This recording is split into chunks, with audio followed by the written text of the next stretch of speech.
Salat subuh kita ini diimami tadi oleh guru kita Al-Mukarram Ustadz Haji Haruna Hashim.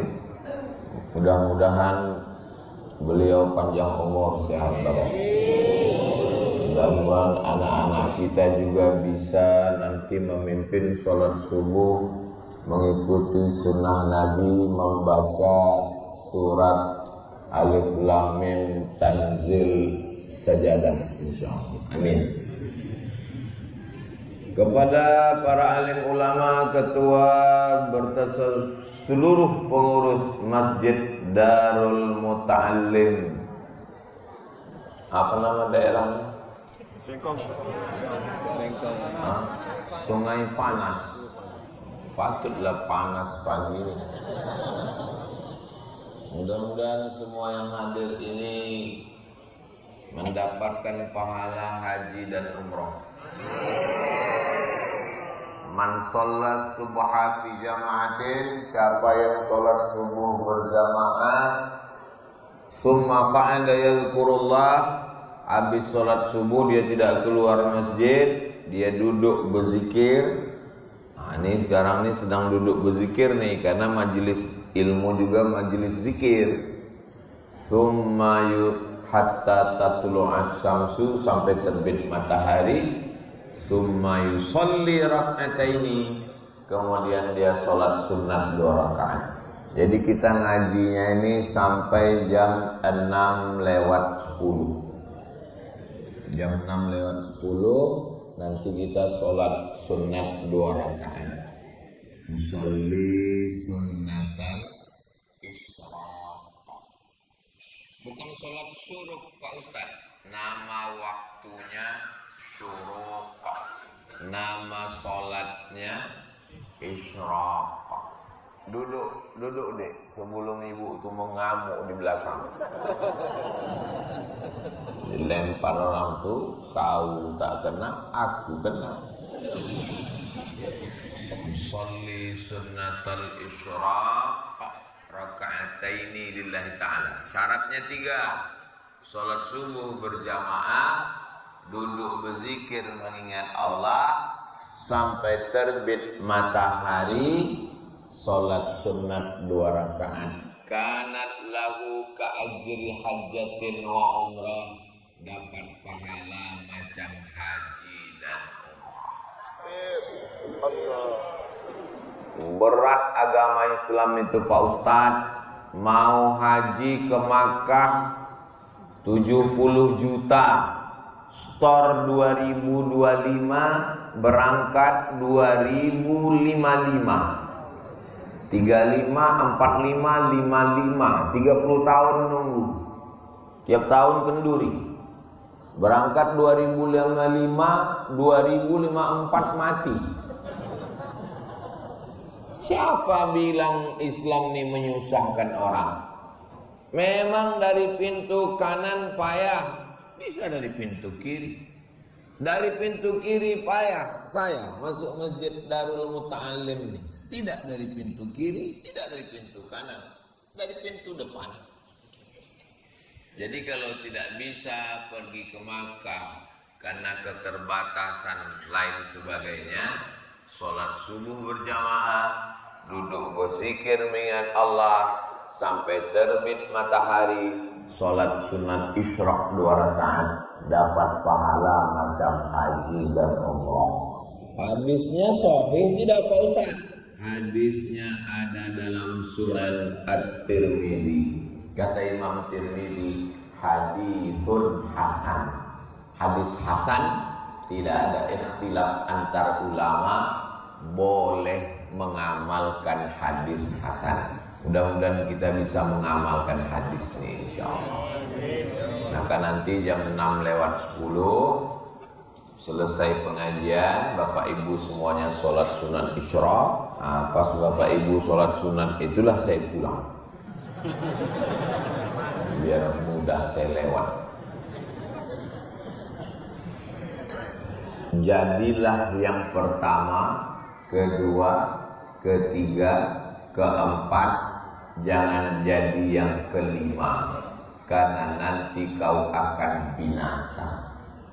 Jadilah yang pertama, kedua, ketiga, keempat, jangan jadi yang kelima, karena kau nanti binasa. Itulah yang akan kita kaji subuh ini. Apa saja yang pertama, kedua, ketiga, keempat itu. Ini kalau tak dijelaskan nanti orang bingung memahaminya ini. Apa kata Ustaz Somad tadi? Jadilah kau yang pertama, kedua, ketiga, keempat. Jangan jadi kelima, kau binasa. Pas pula dia anak yang kelima. Binasa laku kata dia. Makanya kalau ngaji itu dengar baik-baik. Fokus. Kalau mau dengar, dengar. Kalau mau tidur, tidur. Jangan pengajian tidur-tidur ayam. Aku tadi waktu Ustaz tuh pengajian macam-macam ku dengar, macam tidak. Nah itulah yang banyak kacau. Ustaz, apa hukumnya suami saya ini sholat Nabi Daud? Sehari sholat, sehari tidak. Mana ada sholat Nabi Daud? Sholat Nabi Daud itu malam tahajud. Yang ada itu puasa Nabi Daud. Kenapa muncul sholat Nabi Daud? Gara-gara mengaji sambil tidur. Kalau mau ngaji, ngaji. Kalau mau tidur, tidur. Jadi kalau ada yang mau tidur, tidurlah. Nanti kami bangun nih jam 6:10. Jam 6:10 sore nanti kami bangunkan. Yang pertama, kun aliman. Ini puncaknya. Kalau memang kau mau jadi kun aliman, jadilah orang yang alim, berilmu. Apa beda alim sama ulama? Kalau satu alim, kalau dua alimani, kalau tiga ulama. Makanya orang Indonesia ini suka mubazir. Yang kami hormati para alim ulama. Kalau sudah alim ulama lah itu. Kalau satu masjid, kalau dua masjidani, kalau tiga masajid. Makanya kalau ada orang menghafal bahasa Arab 3, itu dia hafal 6. Karena bahasa Arab itu lain bentuk tunggal, lain bentuk jamak. Kalau buku satu, kitab. Kalau banyak, kutub. Kalau pintu satu, bab. Kalau banyak, abwab. Beda sama bahasa Indonesia. Kalau satu, buku. Kalau banyak, buku-buku. Kalau ustadz, satu, ustadz. Kalau banyak, asatiz. Nah, jadi menghafal kosakata. Kata Nabi yang pertama, kun aliman. Jadilah orang yang alim. Mudah-mudahan anak-anak kita menjadi alim. Alim. Datanglah mahasiswa menjumpai saya. Assalamualaikum Ustaz Somad. Waalaikumsalam. Saya ini sedang menulis tesis S2. Di mana? Di UIN. Ya, boleh saya konsultasi? Boleh, saya bilang. Konsultasinya di mana? Kata dia. Saya tanya, kamu laki-laki apa perempuan? Perempuan pula. Ini kalau saya bawa konsultasi ke kafe, ini bisa jadi walid saya nanti.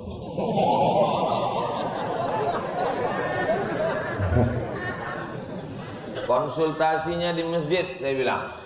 Supaya jangan jadi fitnah. Jangan berdua. Kau bawa kawan kau lagi. Ah ya. Waktu itu saya belum nikah. Ceritanya udah lama.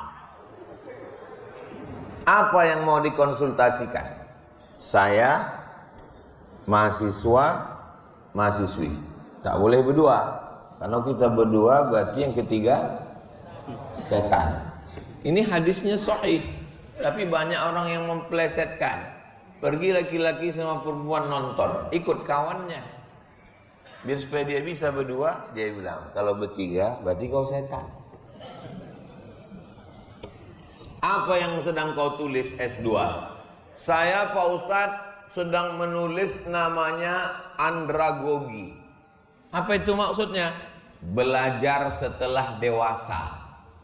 Terus sudah saya cari-cari dalam Quran, nggak ada belajar setelah dewasa. Saya pun mencari dalam hadis, nggak ada belajar setelah dewasa.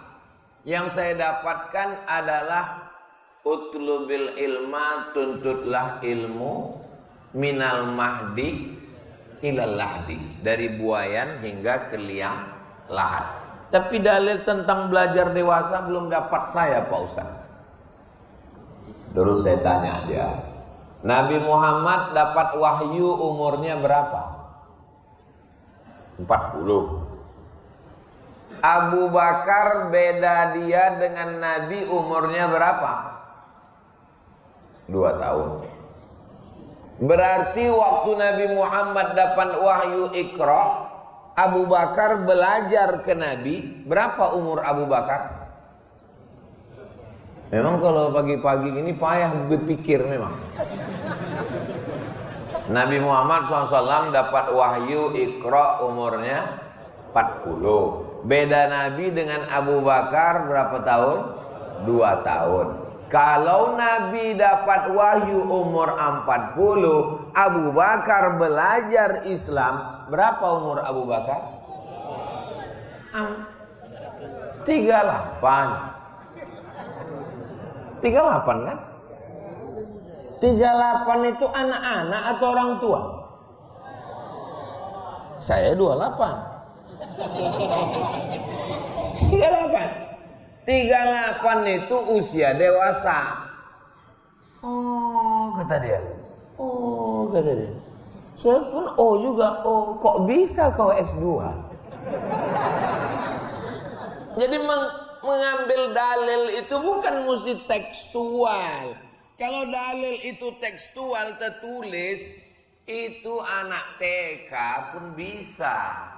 Jadi orang yang alim adalah membaca Al-Quran, membaca hadis, membaca sejarah, mengambil kesimpulan. Nabi Muhammad dapat wahyu umur berapa? 40. Beda Nabi dengan Khadijah umurnya berapa? 15 tahun. Jadi waktu Nabi dapat wahyu umur 40, perempuan yang pertama belajar masuk Islam adalah Sayyidatuna Khadijah. Pertanyaannya, berapakah umur Khadijah belajar Islam? 55. Apakah 55 itu anak-anak atau dewasa? Dewasa. Apa kata dia? Oh, kata. Jadi akhirnya pertemuan kami waktu itu isinya, oh, udah pulang dia. Berilmu. Itulah pentingnya Allah kasih kita akal. Akal inilah yang dipakai untuk membaca Al-Quran, membaca hadis, memahami. Afala ta'qilun. Ini banyak orang sekarang tak bisa, tak ada akal. Dulu waktu Tuhan membagi-bagi akal, dia nggak datang. Maka betul kata orang Minang, kurang akal, minum ayaka. Bapak Ibu yang dimuliakan Allah Subhanahu wa taala. Membedakan kita dengan binatang itu, ambil ayam, belah kepala ayam. Ada putih-putih, apa namanya? Otak. Ambil kambing, belah kepala kambing. Ada putih-putih, apa namanya? Otak. Belah kepala orang. Ada juga. Jadi kalau gitu, kambing, ayam, manusia sama. Sama-sama punya otak. Tapi apakah ayam berpikir? Tidak. Apakah kambing berpikir? Tidak. Maka kalau ada manusia punya otak tapi tak berpikir, berarti tak ada aku bilang begitu. Jamaah yang mengambil kesimpulan. Nah, yang membedakan kita dengan binatang itu adalah akal, bukan otak. Karena semua makhluk punya otak. Nyamuk Pak Ustaz? Nyamuk tak punya otak. Nyamuk itu yang paling hebat otaknya. Cuman kita tak bisa menengok otak nyamuk. Tangkaplah nyamuk itu, tengok otaknya pakai mikroskop. Jadi Allah kasih kita akal. Pembagian akal ini sama macam jari ini. Ada yang tinggi, ada yang sedang, ada yang rendah. Pembagian rezeki pun begitu juga. Ada yang kaya, ada yang sedang, ada yang susah. Pembagian muka pun begitu juga. Ada yang ganteng, ada yang sedang, ada yang jauh dari ganteng. Beginilah Allah membagi. Wa rafa'na fawqakum fawqa ba'din darajat. Memang sengaja dibuat Allah begini. Supaya apa? Supaya kita bisa bekerja sama. Coba kalau diciptakan Allah semua jari ini sama panjangnya. Macam mana kita mau bekerja sama? Makanya kita ini pun begitu. Ada yang tinggi, ada yang rendah, ada yang sedang. Tapi siapakah yang masuk surga duluan? Bukan yang tinggi, bukan yang pendek, bukan yang sedang. Yang masuk surga adalah yang paling takut kepada Allah Subhanahu wa ta'ala. Mudah-mudahan kita ini semua orang yang takut kepada Allah. Misalnya terkunci di dalam ruangan. Rumahnya ini canggih kaya. Mudah-mudahan anak kita semuanya jadi orang kaya. Dulu pertama orang pintu kunci rumahnya pakai kayu. Lama-lama canggih pakai besi. Lama-lama pakai kartu. Lama-lama pakai kode password 1472. Kode kau berapa? 1977. Itu apa maknanya? Tahun lahir aku. Canggih lagi sekarang, tidak lagi pakai itu. Pakai muka. Asal muka, terbuka pintu. Rupanya bisa juga dipalsukan. Kenapa? Operasi plastik. Orang yang operasi plastik sama semua bentuk mukanya. Akhirnya muncul yang baru. Pakai apa? Pakai kornea mata. Nah, dibuka gini, terbuka pintu. Muncul lagi yang paling canggih pakai mulut. Buka pintu, terbuka. Sampai akhirnya suatu hari pintu tak terbuka. Kenapa? Dia habis sakit gigi. Dicabut giginya. Tak terbuka. Nah, akhirnya terkunci di dalam ruangan. Masuk waktu sholat. Allahu Akbar, Allahu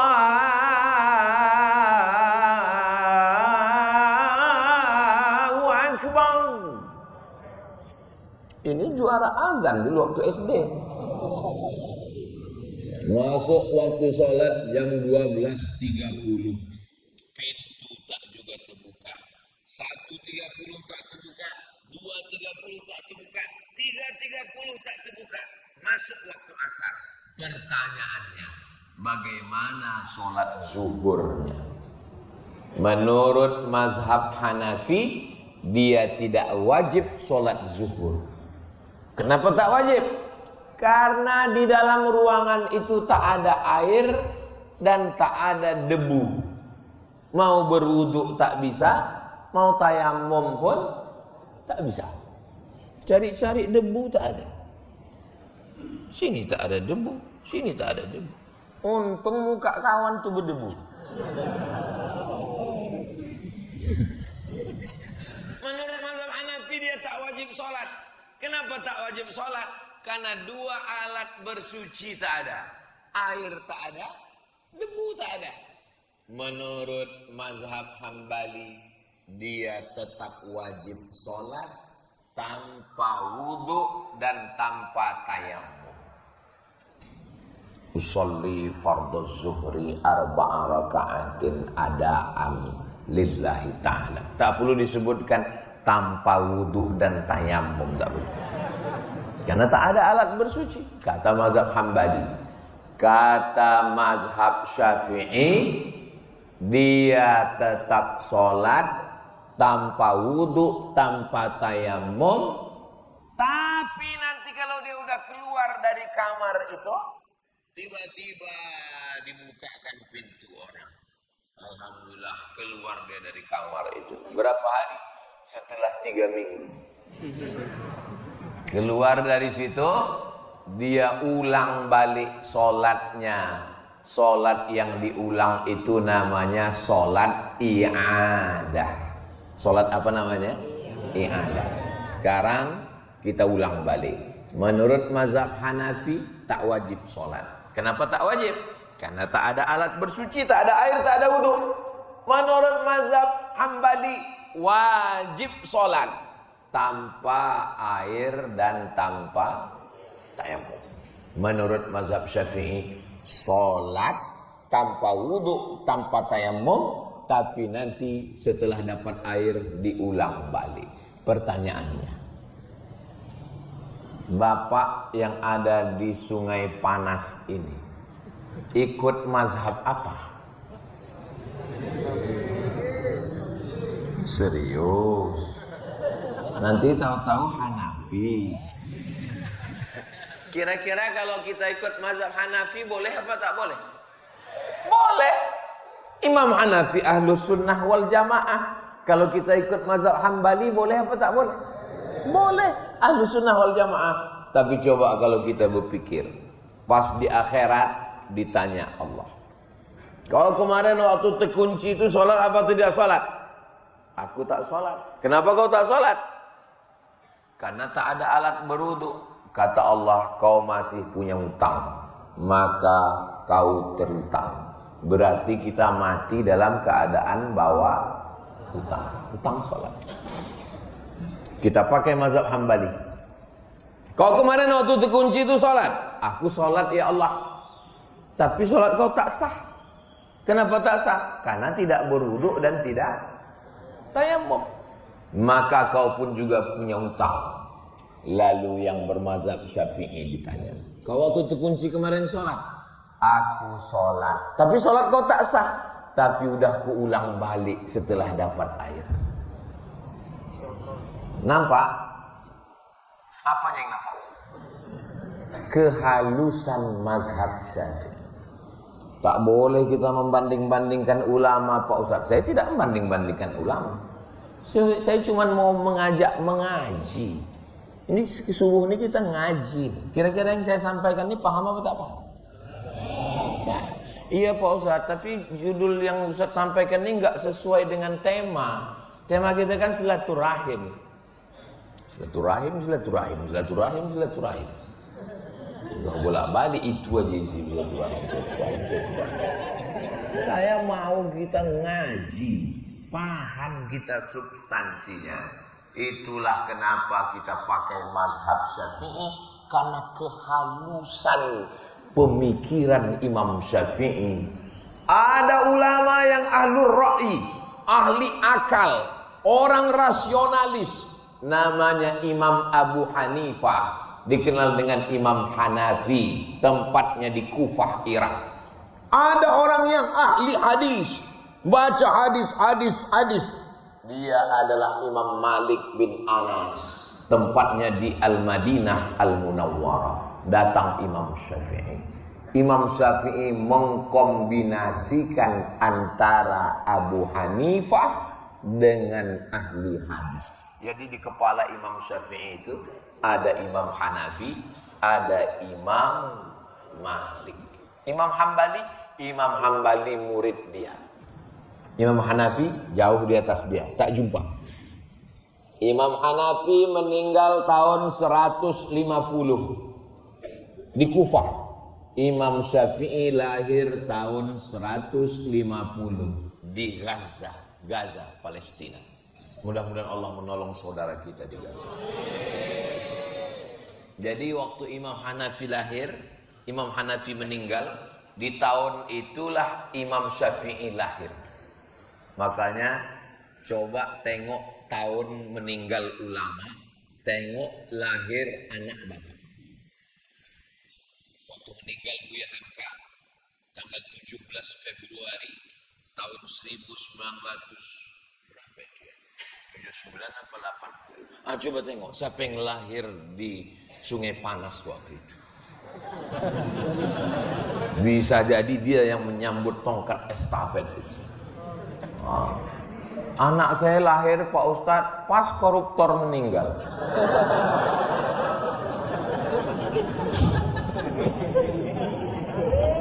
Doakanlah mudah-mudahan diselamatkan Allah. Oke, sekarang masuk kita ke masjid. Kita tengok ada orang sholat. Lalu kita tepuk bahu dia. Maksud tepuk bahu itu maksudnya aku, kalau bahasa kampung kami, I follow you guys. Kalau nampak kita orang sholat, kita mau ikut dia, caranya gitu, tepuk bahu. Bukan kita bisikkan ke telinganya, aku melok sampean ya. Khawatir kita dijawabnya, enggak katanya. Makanya kita tepuk bahu. Kita tepuk bahu itu artinya, aku ikut kau supaya takbirnya kau kuatkan. Allahu Akbar. Sami'allahu liman hamidah. Itu maksudnya. Karena kalau kita udah kasih tahu coding ikut dia, tak dikuatkannya takbir, cemana kita mau bangkit dari sujud? Takkan kita intip. Masuk kita ke masjid Darul Muta'allim, Sungai Panas. Ada orang sholat, lalu pun kita ikut di belakang. Udah selesai sholat, salam. Assalamualaikum warahmatullahi. Assalamualaikum warahmatullah. Habis itu salaman. Kata si imam nih, mohon maaf ya Pak, aku tadi sholat sunat ba'diyah. Kata makmumnya, aku sholat zuhur. Kenapa kau tak bilang kau ba'diyah? Kata imam, kalah kau, kenapa kau ikut aku? Mestinya kau tulislah di belakang ba'diyah bro. Muncul masalah. Menurut mazhab Maliki batal sholat. Kenapa? Karena imamnya sholat sunat, makmumnya sholat wajib. Imam Hanafi, gimana sholat orang ini? Kata Imam Hanafi sholatnya tidak sah. Karena imamnya sholat sunnah, makmumnya sholat wajib. Sekarang saya tanya jamaah, kira-kira makmum ini sholatnya sah apa tidak sah? Berarti ini imam mazhab. Kalah Imam Hanafi. Imam Malik pun kalah. Imam Al-Batami namanya. Tidak ada ayat dalam Quran menjelaskan imam sholat sunat, makmum sholat wajib. Tak ada. Bukalah dari surat Al-Fatihah sampai ke An-Nas. Kalau dapat satu ayat menjelaskan imam sholat sunat, makmum sholat wajib dan sah, potong telinga saya ini sebelah. Ustaz apa itu? Ustaz Somad yang telinganya telinganya hilang sebelah di masjid kami gara-gara taruhan kemarin. Bukalah kitab Sahih Bukhari, Sahih Muslim, Sunan Abi Dawud, Sunan Tirmidzi, Sunan Nasai, Sunan Ibni Majah, Muwatta Malik, Sunan Darimi, Musnad Ahmad bin Ambal. Tidak ada hadis yang menjelaskan kalau imam sholat sunat, makmum sholat wajib, sholatnya sah. Tak ada. Itulah kenapa mazhab Maliki, mazhab Hanafi, sholat makmum batal. Karena imamnya sholat sunnah, sedangkan makmumnya sholat wajib. Tapi kata Imam Syafi'i sah. Kok bisa? Ini jawabannya. Jangan kemana-mana, kita lanjutkan setelah yang satu. Masih serius?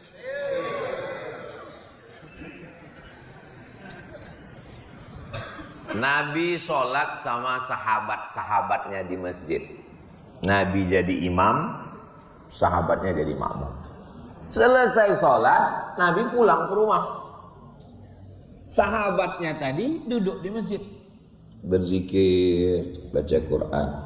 Tak lama datang orang kampungnya. Datang orang kampungnya, terlambat, ingin sholat. Karena ada sahabat Nabi di situ, disuruhnya lah sahabat Nabi tadi jadi imam. Dan mereka orang kampung tadi jadi makmum. Pertanyaannya, sahabat Nabi tadi sudah sholat atau belum? Sudah. Lalu sholatnya yang kedua itu sholat wajib apa sholat sunat?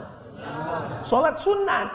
Kita kalau sholat zuhur 2 kali, pertama sholat di masjid, habis sholat di masjid pulang dia ke rumah. Lalu istrinya bilang, "Yang adik belum sholat, kau kan imamku," katanya. Yang senyum yang belum berbini pula. Istri kalian minta supaya kalian jadi imamnya, padahal kalian sudah sholat tadi di masjid. Kalian mau tak jadi imam di rumah? Mau. Waktu itu si suami itu sholat di masjid sudah selesai wajib. Sholat dia yang kedua. Sholat yang kedua itu namanya mencari fadilah, keutamaan. Sholatnya itu terhukum sholat sunnah. Sedangkan istrinya sholatnya sholat wajib. Pertanyaannya, sahkah sholatnya? Itulah dalil mazhab Syafi'i. Jelas? Itu dalil yang pertama. Dalil yang kedua, waktu perang. Kita waktu perang itu ada namanya sholat khauf. Khauf artinya takut. Imam makmum barisan pertama, makmum barisan kedua. Waktu imamnya sholat pertama, barisan pertama ikut sholat, barisan kedua memegang tombak dan panah menengok. Kalau ada musuh tembak, panah, pancung, selesai salam. Assalamualaikum warahmatullah. Assalamualaikum warahmatullah.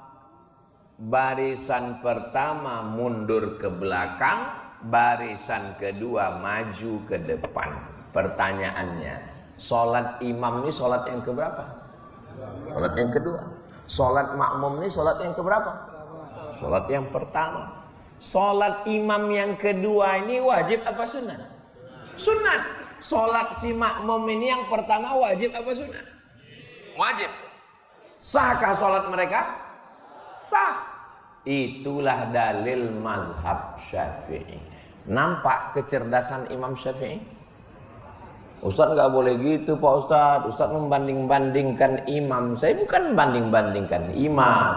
Kita mau mengaji supaya, karena kajian kita yang pertama, kun aliman, jadilah orang yang alim, berilmu. Orang kalau berilmu, dia tidak akan kelahi. Karena dia tahu bahwa substansinya adalah kebenaran.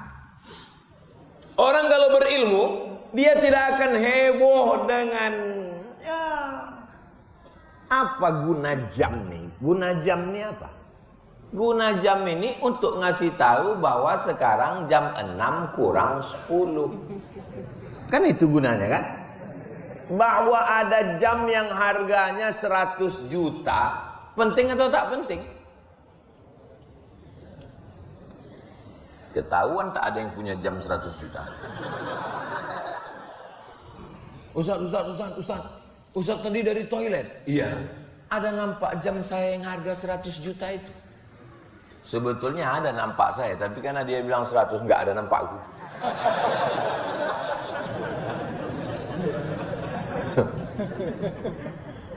Mau pergi undangan pakai tas merek Paris Prancis. Oh, harga berapa? 500 juta. Kemana kondangan 500 juta? Oh, tak ditanya orang pun, ini 500 harganya. Ini 500.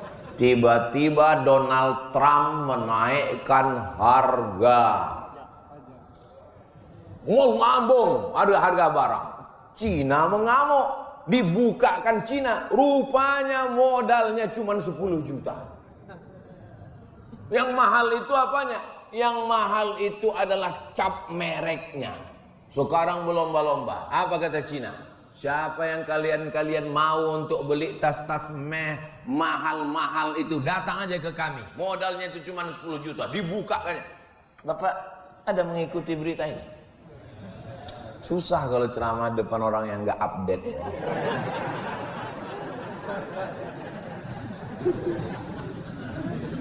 Artis-artis, pejabat-pejabat, orang-orang kaya sekarang lesu semua. Aduh, rupanya tasku itu cuma 10 juta modalnya. Habislah. Itulah makanya berilmu. Orang kalau berilmu dia tak tertipu dengan itu. Apalah guna tas sampai semahal itu? Coba kalau dibangunkan masjid, berapa kau beli itu tas? 500 juta. Padahal modalnya cuma 10 juta. Padahal kalau kau mau, kau wakafkan ke masjid 490 juta. Cukup. Ini masjid ini. Nggak tahu ya berapa modalnya. Tapi cantik lah masjid ini. Masjid Muslim Pancasila. Itu tanda tangan Presiden Soeharto. Presiden Soekarno meninggal. Apa yang tinggal? Masjid terbesar di Asia Tenggara, Masjid Istiqlal, meninggal. Naik Presiden Soeharto, 32 tahun berkuasa, meninggal. Tapi setiap kabupaten kota ada tinggal Masjid Muslim Pancasila. Yang kubahnya khas, tidak pakai kubah bulat. Kubah Masjid Demak Wali Songo. Harimau mati meninggalkan belang, gajah mati meninggalkan gading, presiden mati meninggalkan ijazah. Ijazah pembangunan masjid-masjid yang cantik-cantik dan indah. Itu artinya itu bahwa masjid ini masjid. Dibuatkan satu masjid di Taman Mini Indonesia Indah. Namanya Masjid At-Tin. Disangka orang itu diambil dari Al-Quran. Wat-tini waz-zaitun. Oh, ini dari Wat-tin. Rupanya Ibu Tin. Saya Pak Ustadz mau bangun masjid juga. Apa nama masjidnya? Masjid As-Somad. Mantap. Untuk saya? Enggak, nama untuk saya Pak Ustadz. What is in a name? Apalah arti sebuah nama? Saudara yang dimuliakan Allah Subhanahu wa taala. Jadi, alim artinya berpikir, ngerti apa sebetulnya yang terkandung di balik hukum. Makanya ulama-ulama kita itu dulu waktu di pondok menenteng tafsir Jalalain. Dua Jalal, Jalaluddin Al-Mahalli meninggal tahun 864. Jalaluddin As-Suyuti meninggal tahun 911 Hijriah. Bangganya sampai di Kairo, Mesir. Bertamu saya ke rumah kawan saya. Di atas tempat tidurnya itu 1 meter panjangnya tafsir. Namanya Tafsir Al-Kabir, ditulis oleh Imam Fakhruddin Ar-Razi, meninggal tahun 606. Saya tanya, bang, ini apa ini? Ini tafsir semeter. Dulu waktu di pondok 1, bangganya bukan main. Di pondok dulu kamus yang paling tebal namanya Al-Munjid fil Lughati wal A'lam. Orang bawa kamus tuh ke masjid untuk tidur.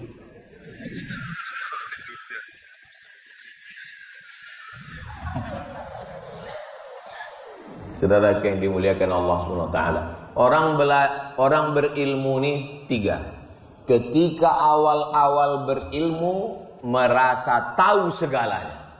Awal-awal ilmu tahu segalanya. Begitu sudah mulai fase setengah, ternyata lebih banyak yang tak tahu daripada yang tahu. Sudah sampai kepada fase ujung, rupanya yang kita tahu hanya 0,1%, yang tak tahu seluas langit dan bumi. Jadi kalau nampak nanti ada orang yang diam aja, itu orang berilmu. Bisa dua kemungkinan, berilmu atau mengantuk. Kenapa Ustaz Somad itu bercakap aja? Ya dia masih level 1 itu. Masih merasa berilmu. Kalau kalau kita ini sudah berilmu betul, itu udah kita tak mau lagi bercakap. Macam saya inilah. Rupanya mengantuk. Kun aliman, jadilah orang yang berilmu. Iya Pak Ustaz, enak ngomong begitu, dapat beasiswa dari Pemda, diutus oleh raja. Seorang anak kecil namanya Muhammad. Siapa namanya? Muhammad. Lalu kemudian dia pergi dari kampungnya. Nama kampungnya Bukhara. Apa nama kampungnya? Bukhara. Karena dia dari Bukhara disebut dengan Bukhari. Orang Bukhara, Bukhari. Orang Makkah, Al-Makki. Orang Madinah, Al-Madani. Orang Mesir, Al-Misri. Orang Irak, Al-Iraqi. Orang Batam, Al-Batani. Kau nama kau siapa? Al-Batani. Kau dari Batam? Dari Bengkong Pak Ustaz. Tulislah Al-Bengkongi. Namanya Muhammad, nama ayahnya Ismail, nama atuknya Ibrahim, nama unyangnya Al-Mughirah, nama atuknya yang kelima Bardisbah. Muhammad bin Ismail bin Ibrahim bin Al-Mughirah bin Bardisbah. Dari kampungnya Bukhara masuk ke Iran, masuk ke Irak, masuk ke Makkah, masuk ke Madinah, naik ke negeri Syam, masuk ke Mesir, pulang. 16 tahun berkeliling, belum ada kereta cepat dari Cina, belum ada pesawat terbang. Naik onta, naik kuda, naik keledai, berkeliling 16 tahun. Terkumpullah hadis 7.275 hadis. Itulah yang disebut dengan hadis Sahih Al-Bukhari. Iyalah Pak Ustaz, dia kan orang Arab. Dia bukan orang Arab, dia orang Persia. Sekarang makamnya di Hartang, kampung kecil dekat Samarkand. Naik pesawat dari Cengkareng, nanti turun di Tashkent, dari Tashkent naik kereta api ke Samarkand. Di Samarkand ada kampung kecil namanya Hartang, disitulah meninggal Imam Al-Bukhari. Kenapa akhirnya meninggalnya di kampung? Meninggal tahun 256 Hijrah. Pulang ke kampung, diundang sama Sultan. Imam Bukhari, tolong datang ke istana, mengajarkan hadis-hadis yang ada dalam kitabmu itu untuk mengajar anak saya. Kata Imam Bukhari, ilmu itu diambil, ilmu itu dijemput, bukan diantarkan. Kalau memang anakmu mau belajar, datang ke rumah saya. Jangan saya yang datang ke istana. Tersinggung raja. Makanya kalau diundang raja, datang. Jangan sampai nggak datang. Susah nanti ngurus surat-surat izin ke Polres, ke Polsek. Akhirnya difitnah. Nggak boleh ngisi pengajian. Akhirnya dikepung. Dari Bukhara dia pergi cari kampung kecil Samarkand. Dari Samarkand dia cari lagi kampung kecil namanya Hartang. Akhirnya dia berdoa kepada Allah. Allahumma qad dhaqat alayyal ardu bima rahubat. Ya Allah, dulu 16 tahun aku berkeliling dunia ini, lapang dunia ini. Tapi setelah sekarang, baqat alayyal ardu, sempit kurasa dunia ini ya Allah. Faqbidni, cabutlah nyawa. Sudah muak rasanya, cabutlah nyawa. Meninggal Imam Al-Bukhari tahun 256, dikuburkan. Setelah meninggal barulah orang tahu, keluar harum semerbak dari makamnya itu, dan semua orang mengambil tanah kuburnya itu untuk berkah. Sampai khawatir kubur itu berlubang karena tanahnya diambil. Akhirnya dipagar sekelilingnya. Sampai hari ini tak pernah kosong orang berziarah ke makam Imam Al-Bukhari. Panjang umur, sehat badan, nanti mudah-mudahan kita ada program umroh dan ziarah ke makam Imam Bukhari insyaallah. Ongkos tanggung masing-masing.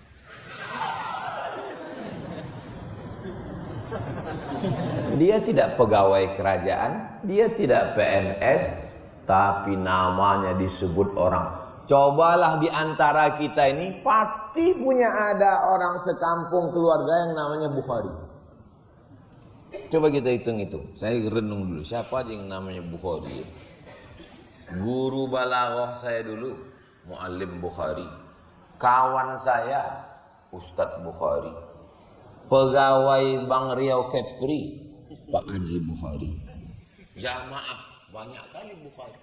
Bukhari. Padahal Bukhari bukan nama orang. Bukhari artinya orang Bukhara.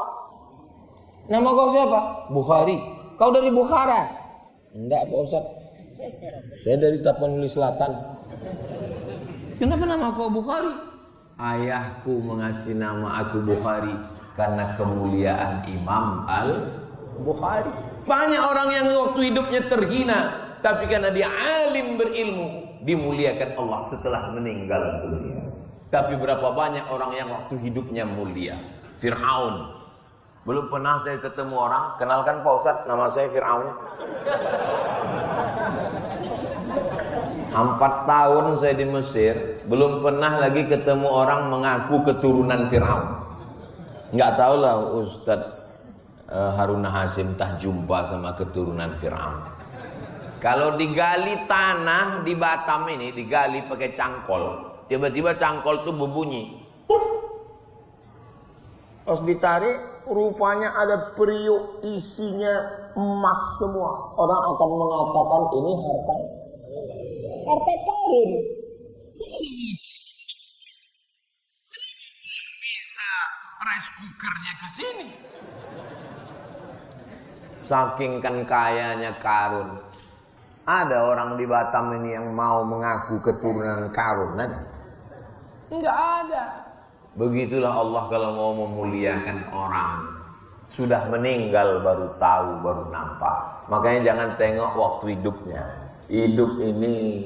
Hidupnya apa Pak Ustadz? Hidup ini menunggu mati. Inilah hidup. Hidup ini hanya menunggu mati.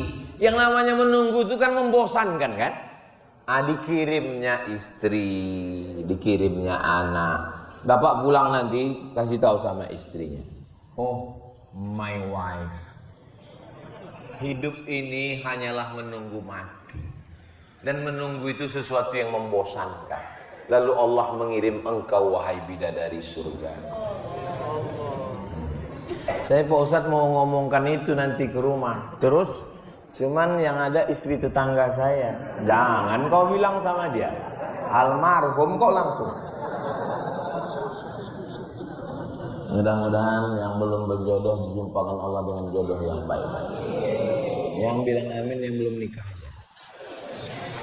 Yang bilang amin gue tengok udah bercucu. Bapak Ibu yang dimuliakan Allah Subhanahu wa taala, maka berilmu.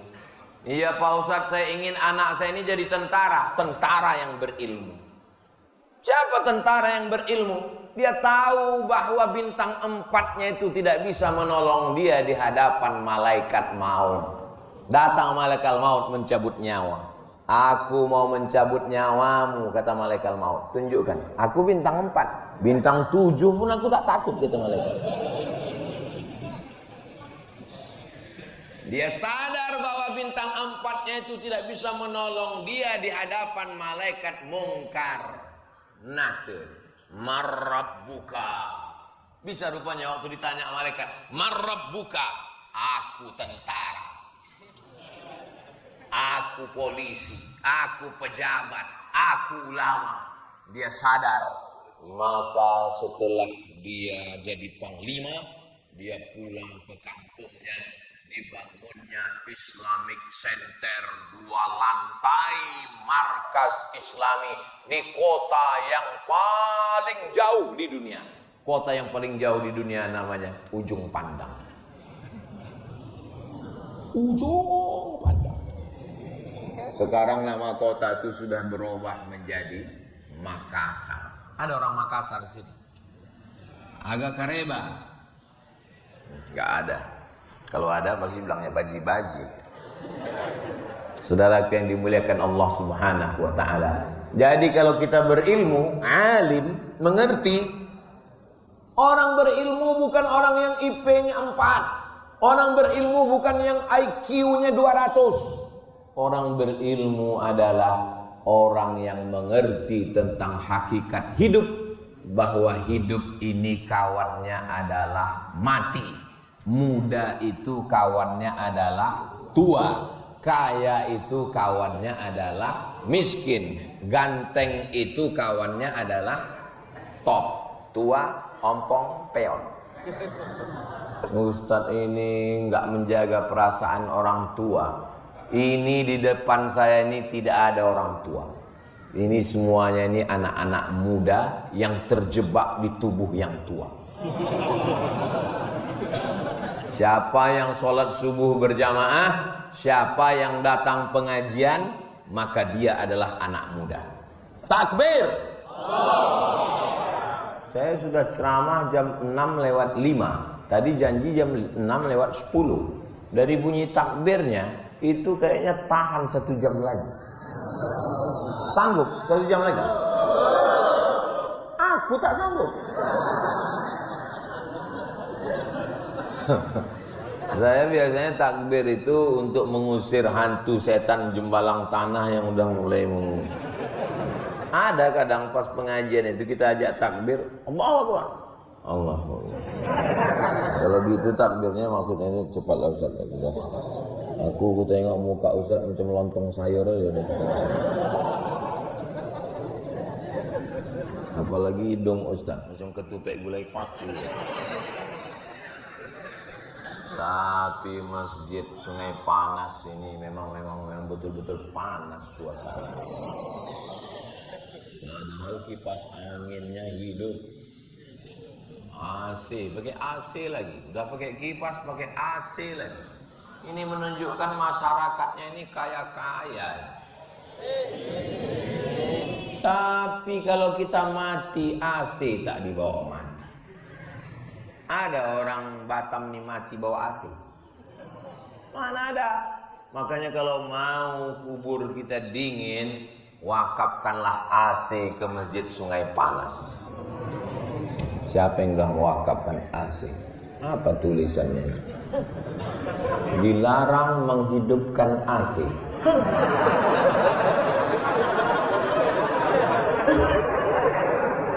Itu tulisan.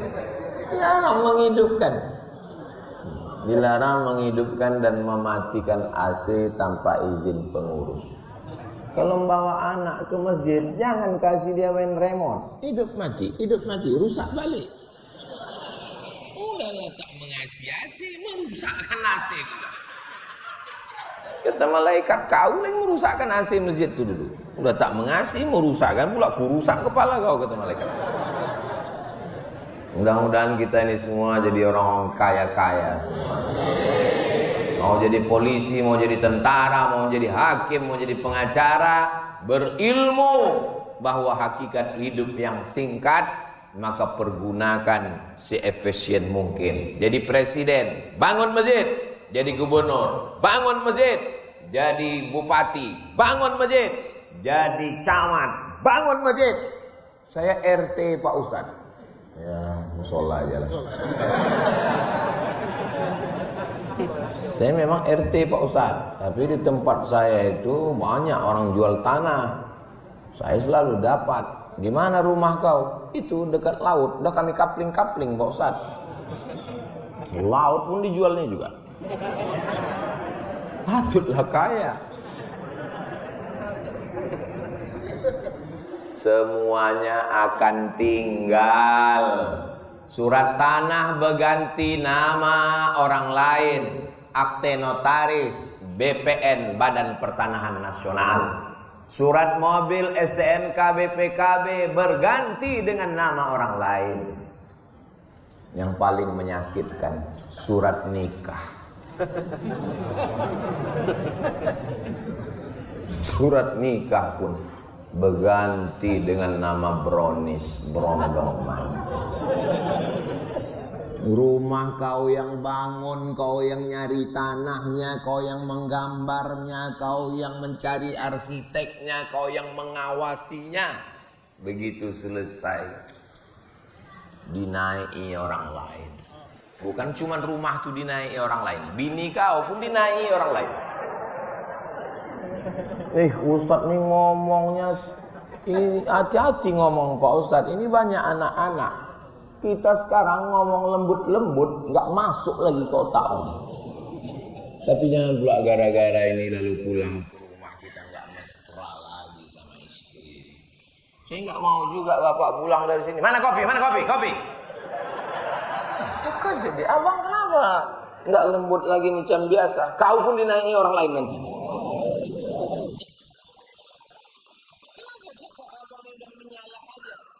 Pasti gara-gara Ustaz Somad ini.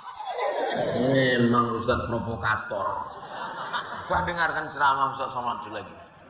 Padahal kalau mereka tidak memotong-motong video itu, didengarnya secara full, baru dia tahu maknanya. Makanya kalau nonton ceramah Ustaz Somad, tonton full di channel Ustaz Abdul Somad Official. Subscribe, like, share.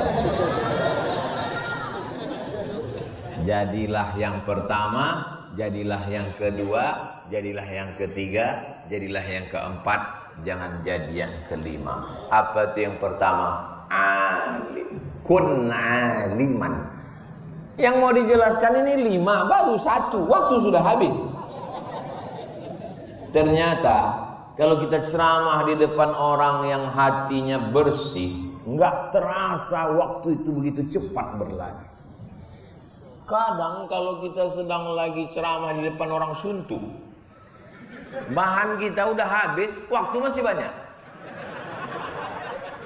1, 2, 3, 4, 5, tengok baru 5 menit. Kapan itu? Pas mau buka puasa bersama. Habis dah bahan kita. Belum juga azan. Jamaah itu pun tunduk. Udah selesai buka baru kita bilang, aku tadi waktu ceramah itu lama kali kurasa. Kata orang itu, kami yang mendengar lebih lama lagi Pak Ustaz. Kun aliman, jadilah orang yang alim. Au muta'alliman, atau orang yang belajar. Nah, itu maka saya ambil hadis ini karena nama masjidnya Darul Muta'allim. Darul rumah. Muta'allim orang yang belajar. Darul Muta'allim rumahnya orang yang belajar. Jadi masjid ini baru level 2. Kun aliman au muta'alliman. Yang ketiga au mustami'an, suka mendengar. Kau aku tengok rajin pengajian-pengajian. Ya aku suka mendengar aja. Tapi kau tak sembahyang. Ya aku baru level mendengar.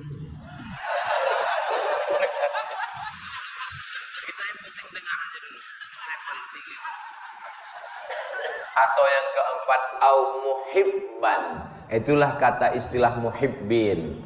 Muhibbin artinya pencinta, cinta kepada ulama. Kalau datang Ustadz Haruna Hasim, oh disalami, tapi tak sembahyang. Oh datang ulama Habib, oh dia peluk cium nangis, doakan saya Pak Ustadz, tembuskan kepala saya Pak Ustadz. Bangun jam 8 pagi. Kalau sayang sama ulama itu diamalkan ilmunya, ramaikan masjid.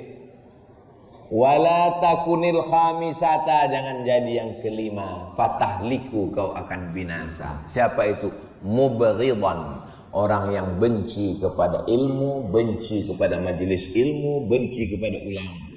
Assalatu wassalamu alaik, alaika ya iman. Datang ke masjid kok parang panjang, berhenti, panjang kepala. Ada kejadian macam itu. Ada videonya viral. Kalau belum dapat nanti gue kirim ke grup. Ini hadis ada dalam kitab Imam Al-Baihaqi. Tapi Pak Ustaz, ada juga ucapan sahabat Nabi. Ada yang ucapan sahabat Nabi namanya Abu Darda. Yang ini ucapan Nabi. Tapi Pak Ustaz, kami cek ini hadis ini dhaif. Hadis dhaif boleh dipakai kalau cukup 5 syarat.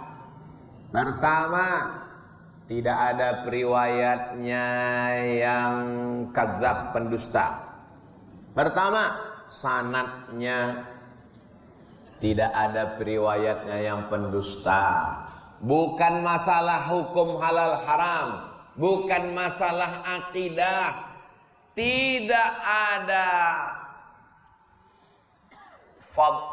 hanya untuk masalah fadail a'mal, motivasi beramal. Maka hadis yang saya sampaikan ini cukup 5 syarat, maka boleh diamal. Bukan masalah halal haram, bukan masalah akidah, masih bernaung di bawah hadis sahih, tidak ada periwayat yang kadzab, pendusta, dan dia untuk fadail a'mal. Allahumma laka sumtu, hadis dhaif.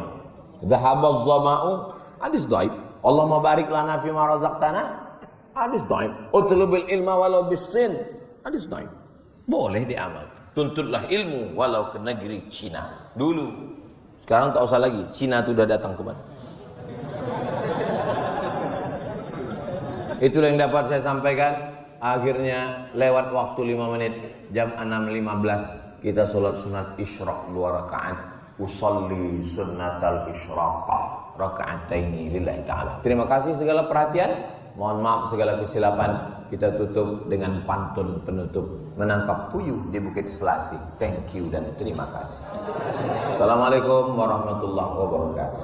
Allahu biha, ya Allah biha, ya Allah bihusnil khatimah. Wa ya ayyuhar rajun minhu syafa'atan, sallu alaihi wa sallimu taslima.